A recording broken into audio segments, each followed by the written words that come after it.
İşte o başkan, işte adalet sevdalısı. Bismillahirrahmanirrahim.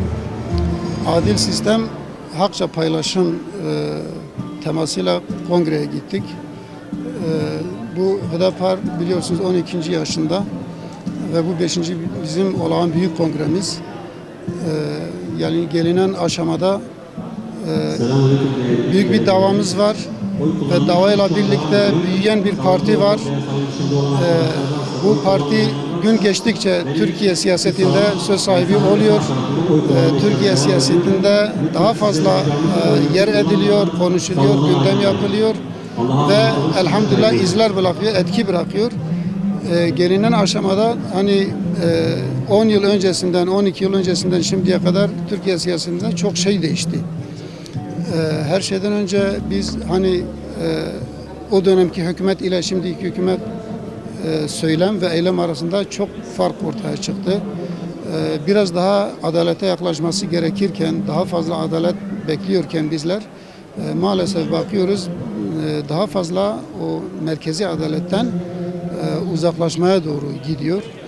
Bu hem milli Kürt meselesinde hem maneviyat meselesinde hem ekonomik meselede bu yani hükümetin geldiği aşama maalesef böyledir. Günümüzde insanlığımızın başına bela olmuş en büyük musibet, en büyük cahiliye milliyetçiliktir, ırkçılıktır, faşizmdir ve maalesef Türkiye'de bu kavimler arasında yani Müslüman kavimler arasında özellikle Türkler ile Kürtler arasında kutuplaşmaya doğru gidiyor. Yani Türkler ve Kürtler birbiri aleyhine kışkırtılıyor. Bu hem siyasal düzeyde hem ekonomik düzeyde yapılıyor hem de toplumsal düzeyde yapılıyor. Mesela bu son bir ay içerisinde belki daha kısa süre içerisinde Suriyeli mültecilere karşı yapılan o tepkileri biz görebiliyoruz. Müslüman kavimler kendi yurdunu bırakmış, belki yurdunu bırakmak zorunda kalmış, savaş halinde can kaybı, mal kaybı, vatan kaybı yaşıyor.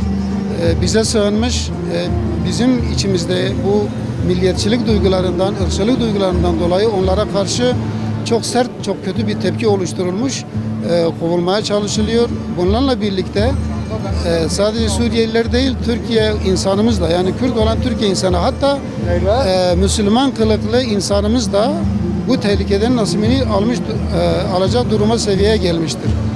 İşte bu Türkiye sisteminde hem devlette hem hükümette adaletin gittikçe aşındığını gösteriyor. Gittikçe adaletin kaybolduğunu. Bu sebeple biz de 5. olan kongreye giderken bunu gündem yaptık. Bunu özellikle kongre üzerinden hem insanımıza hem dünyaya ilan etmek istedik. Yani Türkiye'nin buna ihtiyacı vardır. Türkiye'nin kardeşliğe ihtiyacı vardır. Yani bir yerde eğer Türkiye zarar görürse, Türkiye insanı zarar görürse biz bunu başka kavimlerin onun aleyhinde yaptığı çalışmaya bağlamamalıyız. Veya Türkiye'nin muhatap olduğu, diyalogta olduğu başka kavimler zarar görürse, kötü hal başlarına gelirse biz bunu Türklerin onlara yani milliyetçilik üzerinden vurarak Türklerin onlara karşı yaptığı bir darbe olarak nitelendirmemeliyiz. Dün gece mesela Türkiye bu maçı kaybetti değil mi? Ne diyelim burada? Şimdi diyelim ki yani Türkler kaybetti. İşte Hollanda işte Avrupa insanı kazandı, Türkler kaybetti. Yani burada özellikle Türklüğü öne çıkarmak çok kötü bir şeydir. Türk insanı öne çıkarmak çok kötü bir şeydir. Önemli olan insanı ortaya koymaktır. Hüdapar'ın üzerinde kurulduğu esaslardan birisi insanı merkeze almaktır. Önce insan, öncelik adalet dediğimiz gibi işte bu kongrede de biz adil sistem ve hakça paylaşım dedik. Özellikle hakça paylaşım konusu mesela gelinen aşamada hükümetin içerisinde, devlet daireleri, kademeleri içerisinde israf had safhaya ulaşmıştır. Yani insanımız, yetkililer, etkililer israfta boğulmuştur. İsrafta boğulmuşlardır. İsrafın geldiği aşama diyebilirim ki Cumhuriyet döneminde tek partili dönemin yaptığı bile belki bu kadar olmamıştı. Hani şu anda biz muhalefeti sert bir şekilde eleştiriyoruz ya işte o CHP'dir, işte Kürtlerin içerisinde ortaya çıkan partiler veya diğer muhalefetin ellerine geçen fırsatı kötüye kullanma durumunu anlattığımız zaman israf konusu. Ama yani hükümet bunların çok çok ötesine geçmiştir. Bunun önüne geçilmezse eğer yani bizi çok büyük felaketler bekliyor. Daha kötü felaketler baş gösterebilir. Yani istatistikler üzerinden gidilirse felaketler çok daha net bir şekilde ortaya çıkacaktır. O sebeple biz adil sistem, hak paylaşımı özellikle insanımıza, muhataplarımıza, seçmenimize ve hükümete yetkililere bunu iletmek istedik. Yani Türkiye devleti eğer yaptığı yanlışlardan vazgeçerse kavimlere karşı o zaman hak yerini bulur.